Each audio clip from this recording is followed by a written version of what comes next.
तो hello dear students and friends, आज की इस वीडियो में बात करने वाले हैं UPSC combined geo scientist recruitment 2024 के बारे में। तो इस वीडियो में जानेंगे इस पर्टिकुलर रिक्रूटमेंट के रिगार्डिंग आपके एज लिमिट क्या रखे गए हैं, सिलेक्शन प्रोसेस कैसे रहने वाला है, एजुकेशन क्वालिफिकेशन क्या होंगे, सिलेबस क्या होगा, काम क्या करना पड़ेगा, कितनी सैलरी मिलेगी आपको, सभी तमाम जानकारी यहाँ पे देने का प्रयास करेंगे। तो वीडियोज़ पे बने रहिएगा और कंप्लीट वीडियोज़ को ध्यानपूर्वक वॉच कीजिएगा। यदि फिर भी कोई किसी प्रकार का डाउट हो आपको तो कमेंट बॉक्स में लिखकर हमसे पूछ सकते हैं।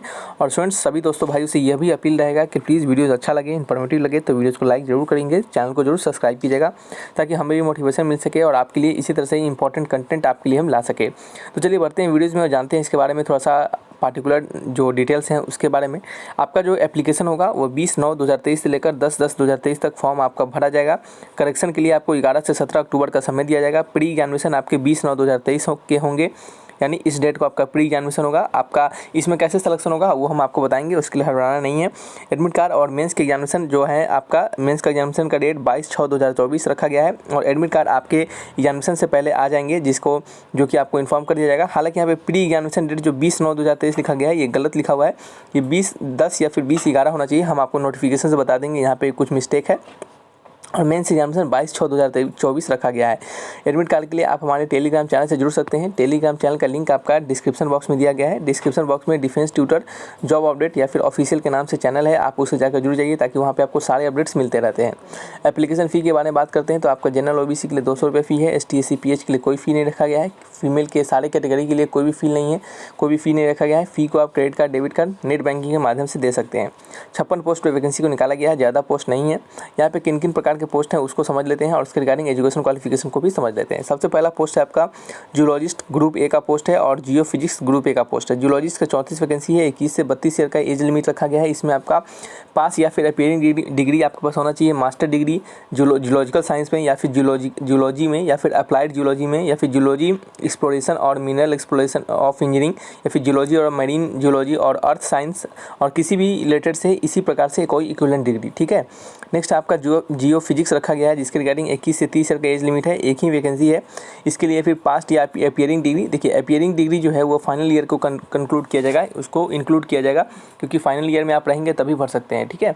अपने डिग्री के फर्स्ट ईयर में रहेंगे तो आप नहीं भर सकते हैं, फाइनल ईयर में रहना जरूरी है तभी आपको अपीयरिंग माना जाएगा, तब आप इसको भर सकते हैं। इसमें क्या है, मास्टर डिग्री मांगा गया है साइंस में, जो कि फिजिक्स, अप्लाइड फिजिक्स, जियो फिजिक्स, मरीन फिजिक्स और any other equivalent degree.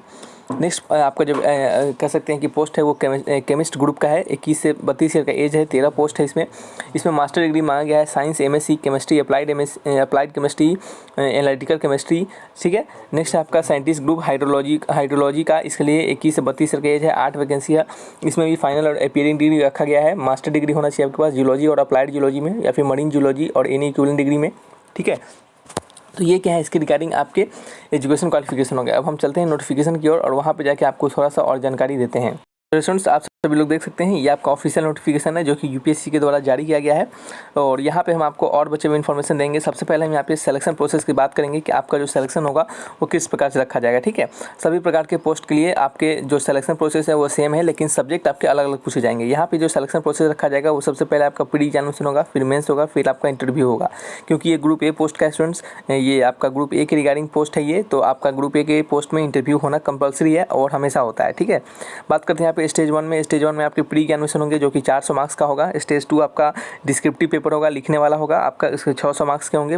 Personality test या फिर इंटरव्यू जिसे कहते हैं वो आपका 200 मार्क्स का होगा। बात करते हैं सबसे पहला जो कैटेगरी है जूलॉजिस्ट का और साइंटिस्ट बी का हाइड्रोलॉजी का, इसमें आपके जो सब्जेक्ट होंगे वो जनरल स्टडीज़ होंगे और आपके जियोलॉजी और हाइड्रोलॉजी से रिलेटेड क्वेश्चन होंगे। टोटल 400 आपके मार्क्स के ये एग्जामिनेशन लिए जाएंगे। यदि बात करते हैं प्री एग्जामिनेशन के लिए ही जियो फिजिस्ट और साइंटिस्ट ग्रुप बी जियो फिजिक्स के रिगार्डिंग, तो उनके लिए भी 400 मार्क्स के क्वेश्चन होंगे, जनरल स्टडी और जियो फिजिक्स रिलेटेड क्वेश्चन होगा। तीसरा जो पोस्ट बन जाता है वो केमिस्ट का हो जाता है, तो केमिस्ट ये ग्रुप बी का पोस्ट होगा यहाँ पे और इसमें क्या होंगे आपके जनरल स्टडीज होंगे और केमिस्ट्री से रिलेटेड क्वेश्चन होंगे। टोटल 400 मार्क्स का यहाँ भी क्वेश्चन होगा। ठीक है। और यहाँ पे प्रत्येक गलत मार्किंग पे आपके नेगेटिव मार्किंग भी रखे गए हैं जो कि 1/4 मार्क्स आपके डिडक्ट किए जाएंगे प्रत्येक गलत पे। ठीक है। चलिए आगे बढ़ते हैं और समझते हैं यहाँ पे कि आपका जो स्टेज 1 वन होगा उसमें आपके उसके बाद जो आपका मेंस एग्जामिनेशन होगा उसमें कैसे कैसे क्वेश्चन पूछे जाएंगे, ठीक है। मेंस एग्जामिनेशन में जो कि स्टेज 2 एग्जामिनेशन होगा, जो स्टूडेंट्स प्री एग्जामिनेशन निकाल लेंगे उनका मेंस एग्जामिनेशन होगा, उसमें आपका सबसे पहला जियोलॉजिस्ट पोस्ट के लिए 3 पेपर होंगे, जिसमें तीनों पेपर आपका जियोलॉजी से रिलेटेड ही होगा। 600 मार्क्स के क्वेश्चन होंगे। सिलेबस क्या होगा हम आपको बताएंगे और इसका नोटिफिकेशन हम आपके टेलीग्राम चैनल पर सेंड कर देंगे। लिंक डिस्क्रिप्शन में दिया गया है टेलीग्राम चैनल का, जाकर ज्वाइन कर लीजिएगा। नेक्स्ट आपका पोस्ट एक जियो फिजिक्स का रिगार्डिंग पोस्ट है, इसमें भी 3 पेपर होंगे। जियो फिजिक्स के सभी जियो फिजिक्स के पेपर होंगे 600 मार्क्स के। नेक्स्ट पोस्ट है हमारा केमिस्ट का, इसमें भी 3 पेपर होंगे, केमिस्ट्री से रिलेटेड होंगे। और नेक्स्ट आपका हाइड्रोलॉजी का, इसमें भी 3 पेपर होंगे, 2 जियोलॉजी का होगा और तीसरा हाइड्रोलॉजी का होगा, ठीक है। ये भी 600 मार्क्स के होंगे। तो ये मेंस पेपर का रहेगा, ठीक है। फिर इसके बाद क्या होगा, आपका इंटरव्यू होगा और मेंस और इंटरव्यू के बेसिस पे क्या होगा, आपका मेरिट लिस्ट तैयार किया जाएगा और उसके बेसिस पे आपका सिलेक्शन किया जाएगा, ठीक है। तो ये सभी चीज़ आपको समझ में आ गया होगा, सिलेक्शन प्रोसेस कैसे रखा गया है। सिलेबस समझ लीजिएगा। सिलेबस में आपका सबसे पहले आपका ऑब्जेक्टिव टाइप का सिलेबस है, यानी पहला पेपर का प्री का पेपर, वो जनरल स्टडीज़ का सिलेबस यह दिया गया है। और आपका जो उसमें आपका ऑब्जेक्टिव टाइप होगा पहले प्री के एग्जामिनेशन के रिगार्डिंग ही, उसमें जियोलॉजी और हाइड्रोलॉजी का सिलेबस यहाँ पे देख सकते हैं। फिर नेक्स्ट आपका सिलेबस है जियो फिजिक्स का सिलेबस है ये, ठीक है। ये क्योंकि एक एक पढ़ के बताएंगे तो वीडियो लंबा हो जाएगा, ठीक है। आप इसे खुद से भी देख सकते हैं, नोटिफिकेशन हम भेज देंगे। चलिए नेक्स्ट है आपका केमिस्ट्री का सिलेबस, ये है, ये फर्स्ट पेपर का है। फर्स्ट पेपर मतलब प्री के पेपर का है, ठीक है। फिर नेक्स्ट क्या है आपका, ये आपका डिस्क्रिप्टिव पेपर का, आप समझ लीजिए। यानी डिस्क्रिप्टिव पेपर यानी आपका स्टेज 2 का जो पेपर होगा जियोलॉजी का, उसके रिगार्डिंग। जियोलॉजी में 3 पेपर होंगे, ठीक है। तो पेपर 1 का ही सिलेबस है, देख सकते हैं। फिर जियोलॉजी में ही आपका ये पेपर 2 का सिलेबस है। ये नोटिफिकेशन आपको समझ में आना चाहिए, इस कारण से हम आपको बता रहे हैं, ठीक है। फिर ये पेपर 3 का सिलेबस है। उसी प्रकार से सारे आपके जो पोस्ट हैं सभी के रिगार्डिंग पेपर 1 to 2 पेपर 3 जो होंगे वो सभी के रिगार्डिंग सिलेबस दिए गए हैं, ठीक है। तो ये सभी कुछ आपको अच्छे से समझ में आ गया होगा। अब हम थोड़ा सा बात कर लेते हैं यहाँ पे सैलरी स्ट्रक्चर के रिगार्डिंग, कि आपको यहाँ पे सैलरी जो होगा वो कैसे मिले। तो चलिए स्टूडेंट्स बात कर लेते हैं यहाँ पे सैलरी स्ट्रक्चर के बारे में। आपका जो सैलरी मिलेगा इसमें आपका बेसिक पे 56,000 से लेकर 1,77,000 के बीच में रहेगा। और यहाँ पे 5400 ग्रेड पे का सैलरी होता है, जो कि आपका अदर प्रकार के और अलाउंसेस को मिलाकर आपका जो ग्रॉस सैलरी बनेगा वो 70,000 के आसपास सैलरी बनेगा। तो ये बहुत ही बेहतरीन पोस्ट होता है। ये ग्रुप ए लेवल का पोस्ट है, इसमें मास्टर डिग्री होना चाहिए।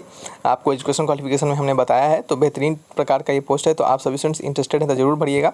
बात करते हैं यहाँ पे आपके जो जॉब प्रोफाइल है उसके बारे में। आपका यहाँ पे किस प्रकार का आपको काम करना पड़ेगा। यहाँ पे आपका काम रहेगा, प्लान करना पड़ेगा जियोलॉजिकल प्रोजेक्ट और सैंपल वेरियस फील्ड से रिलेटेड आपको सैंपल इकट्ठा करना पड़ेगा। फिर आपका सर्वे साइट होगा, यानी साइट पे आपको विजिट करके देखना पड़ेगा, रिपोर्ट करना पड़ेगा और आपको लॉग बुक बनाना पड़ेगा। फिर गैदर करना पड़ेगा, किस प्रकार से अरेंज और एनालाइज करना पड़ेगा जियोलॉजिकल डाटा को, ठीक है। बेसिकली इसमें क्या होते हैं, जियोलॉजिकल सर्वे ऑफ इंडिया जो होते हैं वहाँ पे आपको यहाँ पे काम करना पड़ता है, ठीक है।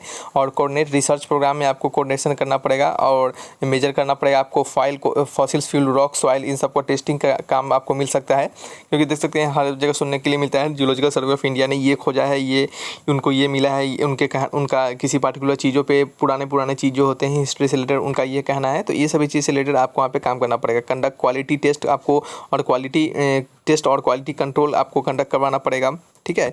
और maintenance of waste management, resource management, environmental regulation, ये सब चीज़ों पे भी आपको काम करना पड़ सकता है, ठीक है। तो ये सभी चीज़ से रिलेटेड आपको यहाँ पे काम करने होंगे। तो सभी तमाम जानकारी आपको यहाँ पे मिला होगा जो कि हमने नोटिफिकेशन में आपको दिया था। चलिए रखते हैं इस वीडियो को। वीडियो थोड़ा लंबा हो गया है तो वीडियोज़ को देखते रहिएगा और कोई डाउट हो तो हमसे कमेंट बॉक्स में लिखकर पूछिएगा। Thanks for watching.